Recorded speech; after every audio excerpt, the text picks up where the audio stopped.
And for more analysis on this, we are joined by Fadel Abdul Ghany. He's the founder of Syrian Network for Human Rights, and he joins me now live from here in Istanbul. Good to have you here with us on TRT World. About 2 years ago, around this time, I was in Idlib myself covering this humanitarian disaster. I remember speaking to locals of Idlib, and they would tell me that this UN-mandated aid is their lifeline. This is all they have when it comes to food and water supplies. Now that it has expired, what do you think future holds for the region? I think I agree with you. This Russia veto in the Security Council has one explanation, which says death. This death is for tenth of thousands of Syrians due to starvation. We are talking, according to OCHA, approximately 4.5 million Syrians in northwest Syria, about 80% from them who is dependent for years on the UN aid. For sure, the 6 February earthquake exaggerated this suffering and need. I hope that the Security General of the UN Security General will move toward more action than just condemnation. This action should be at the level of OCHA legal office. I disagree with some journalists and reporters. Russia doesn't have the rights to veto the issue of humanitarian aid. This movement can be taken at the UN level. And this is the answer of your question, sir, that there is actually a solid legal background from jurist expert in international law that entering aid, which is a neutral aid.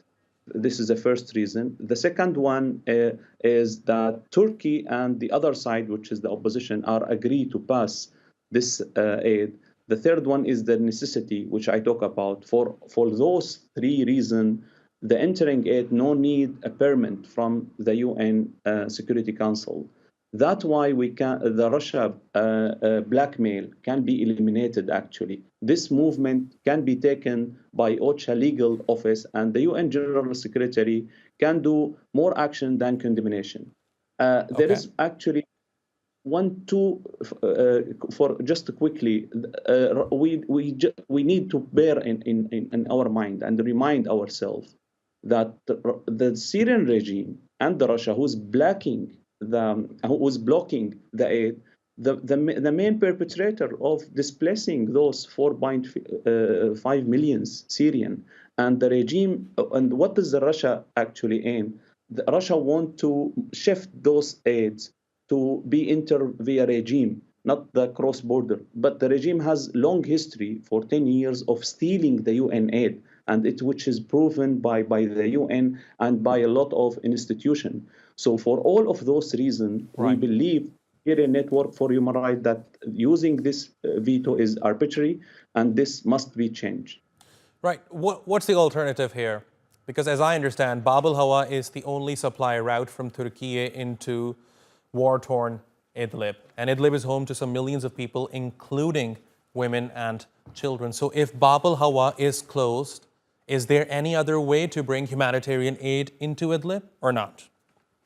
There is actually the international organization, not the UN, and the aid organization, the local organizations such as Turkish organization, European, like USAID and others, they can enter. But those are not sufficient because the vast majorities of donation move to the UN humanitarian aid.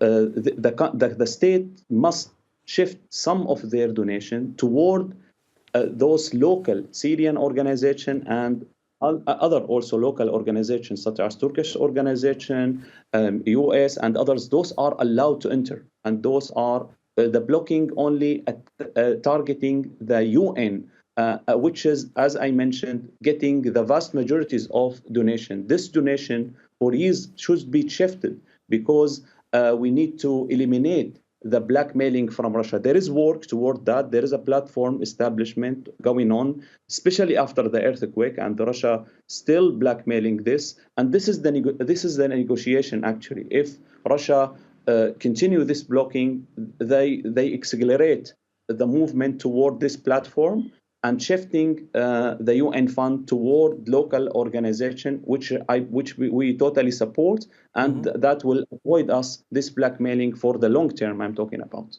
All right, Fadel Abdul Ghany, thank you very much for talking to us here on TRT World. Really appreciate your taking out the time.